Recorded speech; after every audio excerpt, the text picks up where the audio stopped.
भक्त ध्रुव की अद्भुत लीला क्रोध से मैत्रेय जी कहते हैं, हे विदुर जी, ध्रुव ने प्रजापति शिशुमार की पुत्री भ्रमि के साथ विवाह किया। उससे उनके कल्प और वत्सर नाम के 2 पुत्र हुए तथा इला नाम की पत्नी ध्रुव की वायुदेव की पुत्री थी। सुत उत्कल और कन्या रत्न को उसने जन्म दी थी, पर उत्तम का ब्याह न हुआ। आखेट खेलने वे निकले, एक महाबली यक्ष को हाथों पर्वत पर प्राण उनके निकले। जब सुनी विधाता की ये गति, माता भी साथ सिधार गई। पुत्र शोक की दारुण ज्वाला, जीवन का अंत कर गई। भ्राता वध का समाचार सुन, ध्रुव के मन में रोष जगा। क्रोध शोक और उद्वेग बढ़ा, प्रतिशोध का मन में जोश जगा। विजय रथ पर होकर सवार, यक्षों की नगरी की ओर चले। उत्तर दिशा हिमालय घाटी, अलकापुरी की ओर बढ़े। भूत प्रेत शिव अनुचर जहाँ, अलकापुरी वो नगरी थी। महाबाहु ने शंख बजाया, नभ में गूंज उठी ध्वनि थी। सुनकर शंख की भीषण गर्जन, यक्ष पत्नियां सहम गईं। कातर उनकी आंखें होकर भय से व्याकुल सहम गईं। शंखनाद सह सके न यक्ष, अस्त्र शस्त्र ले दौड़ पड़े। वीर ध्रुव के ऊपर मानो प्रलय काल बन टूट पड़े। पर ध्रुव भी थे महान महान धनुर्धर, बाणों की वर्षा कर दी। एक एक यक्ष को 3-3 बाणों से घायल कर दी। ललाट पर लगे बाण, यक्षों का धीरज टूट गया। ध्रुव का अद्भुत विक्रम देख, मन का साहस टूट गया। जैसे सर्प न सहता पद आघात, वैसे ही यक्ष भी भड़क उठे। ध्रुव के बाणों के उत्तर में वे दूने बाण छोड़ने लगे।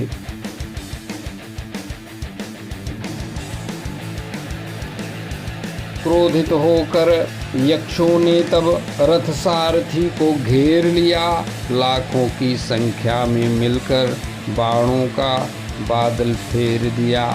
शक्ति त्रिशूल और फरसा से भीषण शस्त्र वृष्टि होने लगी। ध्रुव का रथ और उनका तेज शस्त्रों के नीचे छुपने लगी। भारी वर्षा से पर्वत जैसे ओझल होकर छिप जाता है। बाणों की उस वृष्टि में तब ध्रुव का रूप न दिख पाता है। देख दृश्य सिद्ध गगन में हाहाकार मचाने लगे। यक्ष सिंधु में सूर्य रूपी ध्रुव डूब गया, यह कहकर चिल्लाने लगे। तभी अचानक कुहरे को चिर सूर्य देव जैसे आए। यक्षों के उस चक्रव्यूह से ध्रुव निकले बाहर आए। दिव्य बाण दिव्य धनुष की टंकार से यक्षों का मन दहलाया। शत्रु दल में शोक भर दिया, ऐसा पराक्रम दिखलाया। जैसे वेग प्रबल वेग आंधी का बादल छिन्न भिन्न कर दे, वैसे ध्रुव के बाणों ने शत्रु शस्त्रों को खंडित कर दे। छूटे बाण धनुष से ऐसे अभेद्य कवच भी टूट गए। यक्षों के अंगों में घुसकर प्राण वहां से छूट गए। कटे हुए सिर कुंडल मंडित रणभूमि पर पड़े हुए, मुकुटहार और सुवर्ण कंगन धूल बीच सब पड़े हुए। सुंदर बाहु और जांघों से रण का आंगन पट सा गया। देख शौर्य वह वीरों का मन हर्षित और उलट सा गया। बचे हुए जो यक्ष वहाँ थे, वे भय से थर थर काँप उठे। सिंह देख मृग झुंड भागता, वैसे रणतज भाग उठे। देखा जब रण क्षेत्र वीर ने, शत्रु कोई शेष नहीं। अस्त्र शस्त्र लेकर सम्मुख अब, बचा कोई अवशेष नहीं। चाहा अलकापुरी को देखूं, पर भीतर प्रवेश न किया।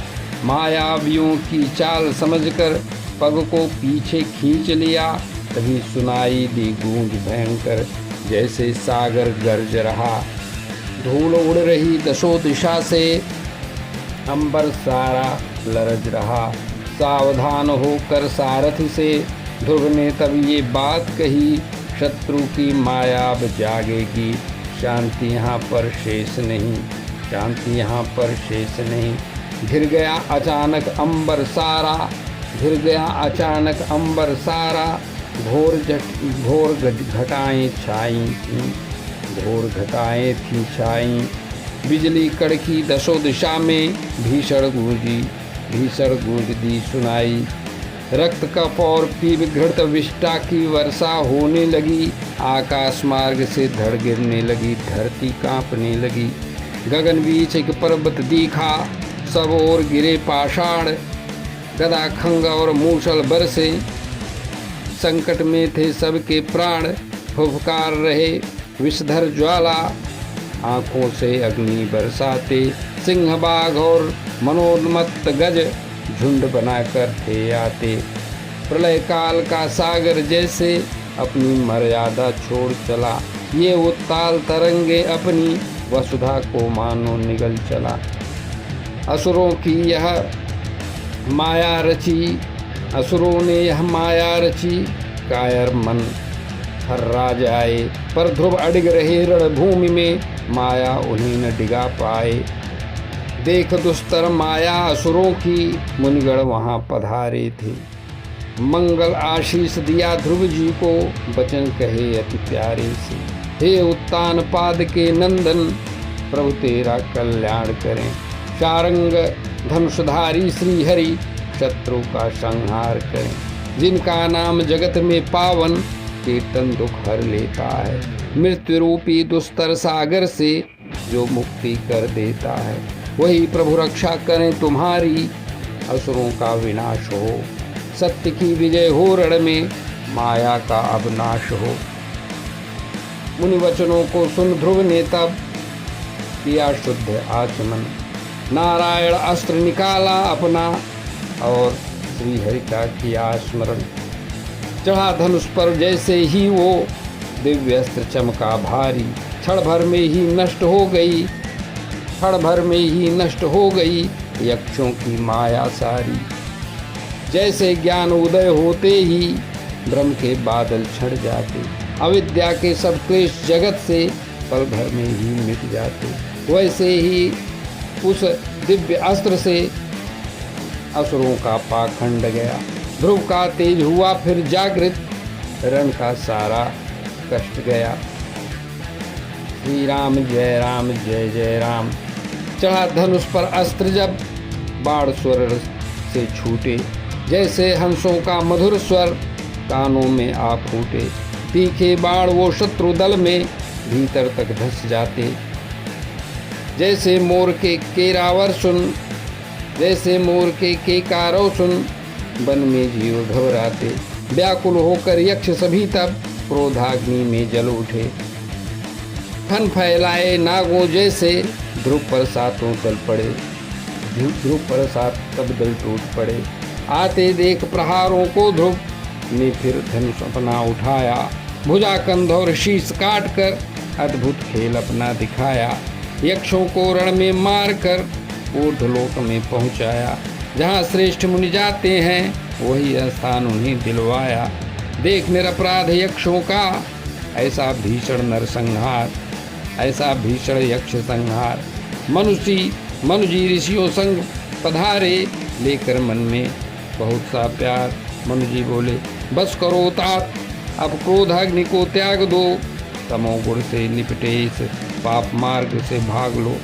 ये यक्ष नहीं अपराधी हैं, ये यक्ष नहीं अपराधी हैं।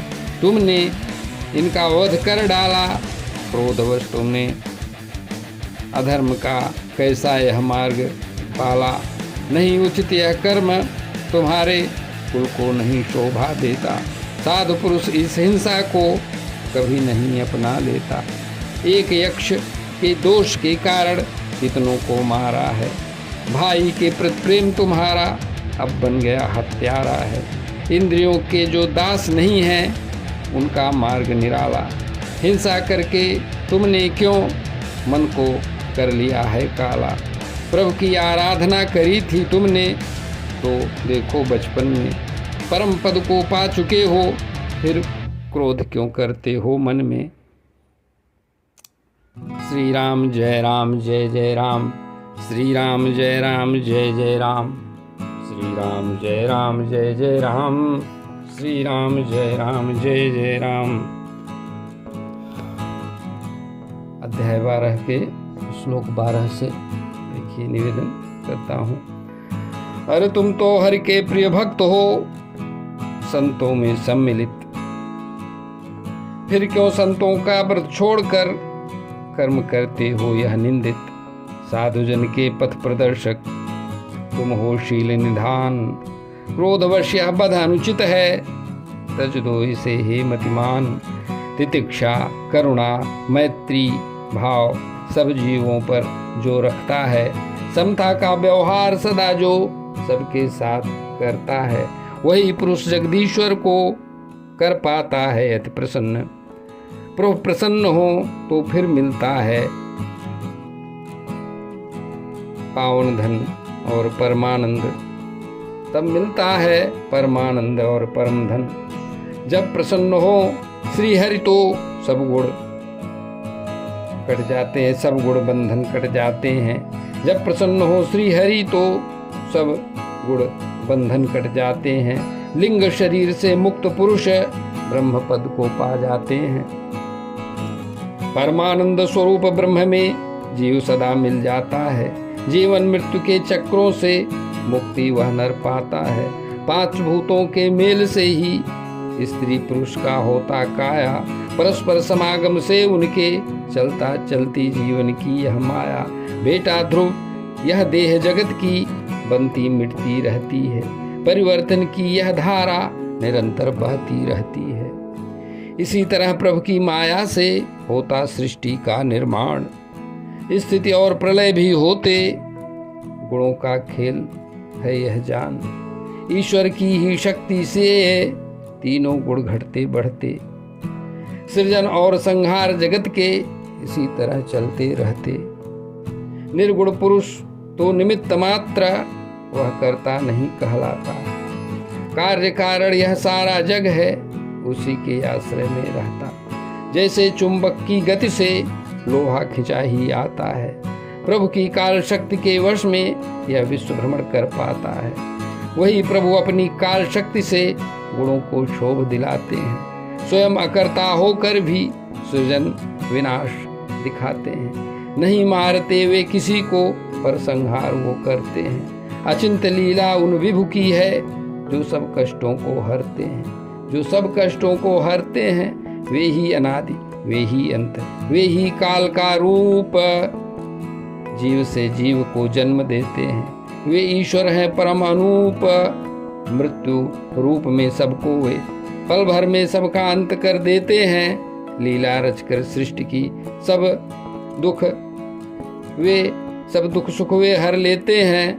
न कोई उनका अपना है, न कोई उनका अपना है, न कोई शत्रु पराया है। सबके भीतर एक समान है, काल रूप वह समाया है।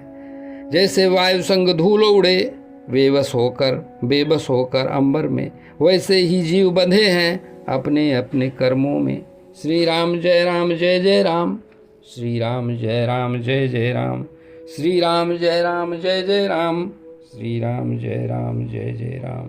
श्री राम जय राम जय जय राम। श्री राम जय राम जय जय राम। आयु की वृद्धि और आयु का क्षय, आयु की वृद्धि और आयु का क्षय प्रभु ही विधाता हैं। स्वयं निर्लिप्त रहकर ही वे सबको सुख दुख पहुंचाते हैं।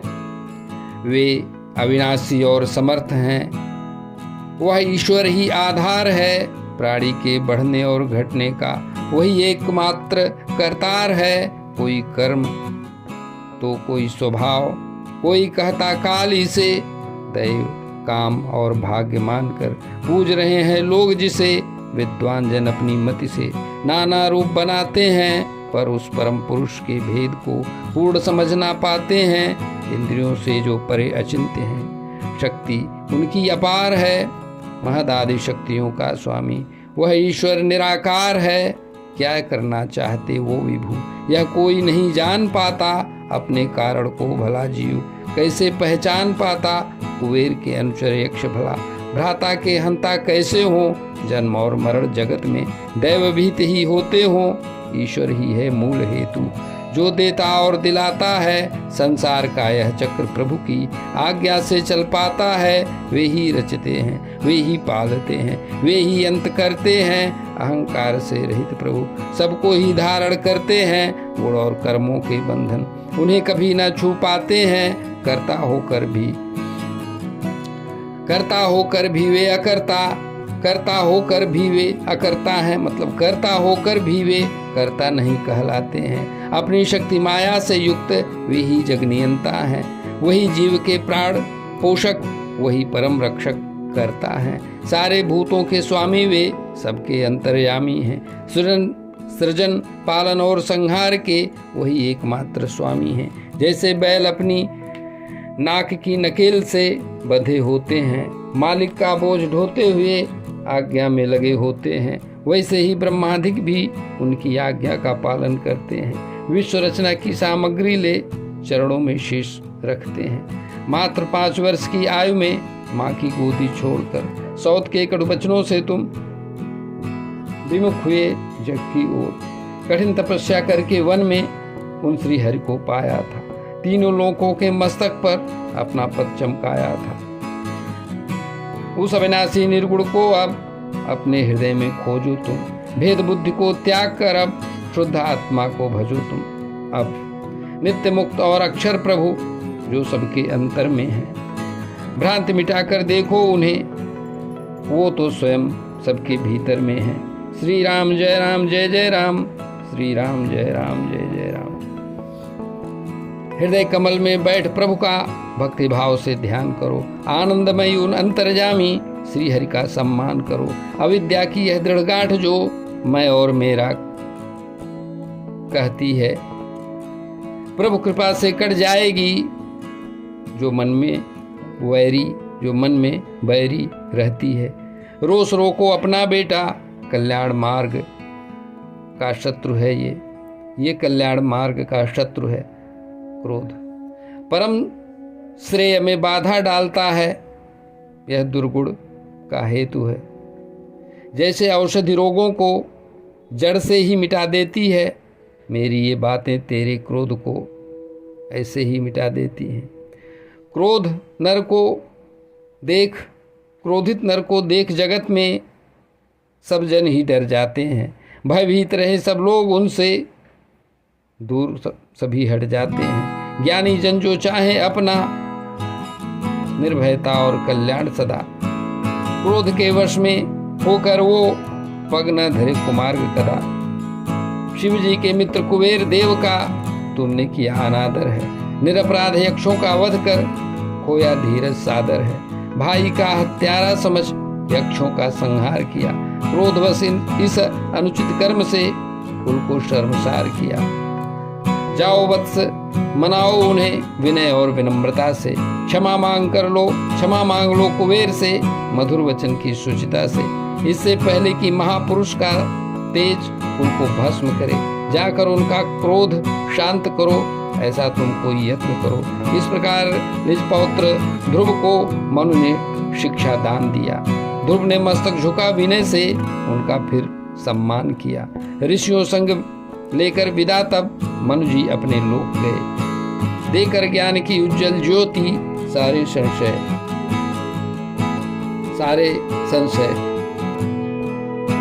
संशय टूट गए। श्री राम जय जय राम, श्री राम जय जय राम।